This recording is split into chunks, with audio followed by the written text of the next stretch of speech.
Hello again, and welcome to my underground layer. So, the big thing today is the final, last moments of the Civil War and its aftermath. And really, there's a reason why the Civil War is one of the most talked about wars in American history. It is probably one of the most destructive in terms of our history, not the most destructive war of all time. That honor would probably go towards one of the wars in the 20th century. So World War One or World War Two, probably World War Two. But in any case, in terms of American lives lost, the Civil War is by far the most destructive. 620,000 soldiers were killed. And that's not including civilian deaths. Civilians, meaning like non-military personnel, are always will get caught in the line of fire at some point or another. In later conflicts, definitely way more. But yeah, so in terms of American soldiers lost, 620,000. This little pie chart down here gives it, in very, succinct terms. World War II is the next war in which the most lives were lost. 407,000 American soldiers lost their lives in the course of World War II.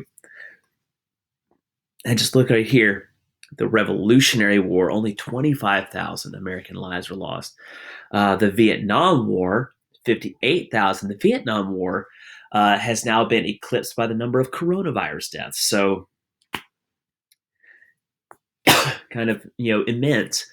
But going back to the Civil War, so much of the fighting took place in the South, and it was so destructive in terms of lives lost and just property damage that the next phase of American history becomes almost as formative, if not more so, depending on how you look at it, than the Civil War, and that is Reconstruction. And this is in a very literal and figurative sense. When you're thinking about Reconstruction, you think about rebuilding things. Well, the South had to be rebuilt almost from the ground up. You had 11 states who rebelled, who, in a sense, depending on how you look at it, committed treason. And now you have to reincorporate them back into the Union, which at this point in history was truly unprecedented. I know that term's been thrown a lot around lately, but in this case, it was truly, because the United States had never faced this type of situation before. And there was a huge debate going on about how merciful should the North be to the Southern states. The Southern states rebelled. They committed treason in some people's minds. So should they be punished for that? And if they should be punished, how should they? Well, Lincoln's plan was going to be very forgiving. He wanted to get these states back in as quickly as possible. He wanted to try to heal the damage. And Abraham Lincoln felt that if the North was too harsh on the South, it would just prolong the healing process, and it would just engender resentment, anger, and pain when there was already plenty of that. And there were others who felt that, yeah, the South should be punished. And they should be punished harshly. They should have to basically be painfully aware of, the price of their resistance. So Abraham Lincoln's plan, when 10% of the population of the whole state swore loyalty to the United States, they would be allowed to recreate a government and join the country.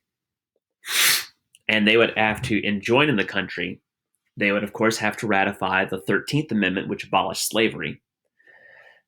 But then there were some kinks to that plan. So Lincoln was offering amnesty, but the problem is, just not long after the Civil War, Lincoln was assassinated, and this rather kind of gentle plan of reincorporating the states was pretty much thrown out the window. And then we enter another period. But before we get to that, we'll talk about Lincoln's ideas first.